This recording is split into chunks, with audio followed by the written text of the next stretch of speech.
সময়ে আন্তর্জাতিক ও আঞ্চলিক নিরাপত্তা পরিস্থিতি বিবেচনায় সতর্কতামূলক ব্যবস্থা হিসেবে দেশের জ্বালানি নিরাপত্তা নিশ্চিত করা এবং জাতীয় অর্থনীতির গুরুত্বপূর্ণ এই খাতকে সুরক্ষিত রাখতে বাংলাদেশের জলসীমায় অবস্থানরত সকল ধরনের এলএনজি, এলপিজি এবং পরিবহন জ্বালানি বহনকারী সকল জাহাজসমূহের নিরাপত্তা জোরদার করেছে বাংলাদেশ নৌবাহিনী। এর প্রেক্ষিতে নৌবাহিনীর যুদ্ধজাহাজ ও দ্রুতগামী বোট মোতায়েনের পাশাপাশি মেরিটাইম প্যাট্রোল এয়ারক্রাফট ও হেলিকপ্টারের মাধ্যমে নজরদারি কার্যক্রম চলমান রয়েছে।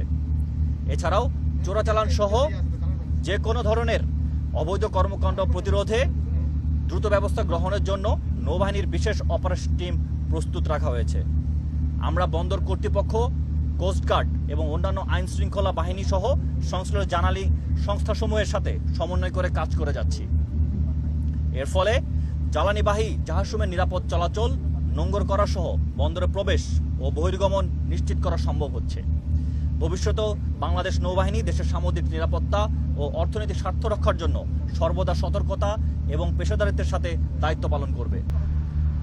মধ্যপ্রাচ্যের যুদ্ধের কারণে বাংলাদেশে সুনির্দিষ্ট কোনো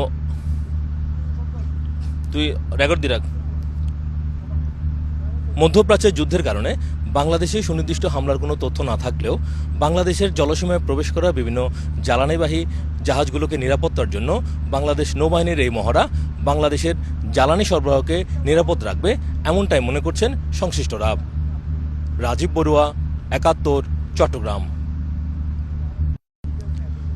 মধ্যপ্রাচ্যের যুদ্ধের কারণে বাংলাদেশে হামলার কোনো সুনির্দিষ্ট তথ্য না থাকলেও বাংলাদেশের জলসীমায় প্রবেশ করা বিভিন্ন জ্বালানিবাহী জাহাজকে নিরাপত্তা দিতে বাংলাদেশ নৌবাহিনীর এই মহড়া বাংলাদেশের জ্বালানি সরবরাহ ব্যবস্থাকে নিরাপদ রাখবে, এমনটাই মনে করছেন সংশ্লিষ্টরা।